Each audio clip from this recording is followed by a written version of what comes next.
அதனால அண்ணாமலையார் ஆலயத்திலேயே பிறந்தேன், அங்கேயே வளர்ந்தேன். என்னுடைய குருமார்கள், ஆச்சாரியர்கள் அண்ணாமலையானுடைய திருப்பணியை செய்வதற்காகவே என்னை வளர்த்தார்கள். நானும் அதை மிகவும் நேசித்தேன்.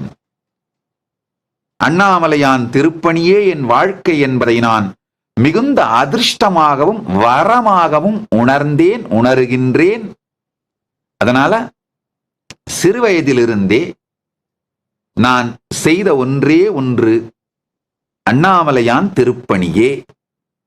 அவருடைய பிரசாதத்தையே உண்டு, அவரையே கண்டு, அவரே என் வாழ்வாக இருந்து, அவருக்கே சேவை செய்து, அண்ணாமலையார் கோவிலில் இருக்கிற எந்த துறையில் இருக்கின்ற ஒரு 70-80களில் அண்ணாமலையார் ஆலயத்தில் இருந்த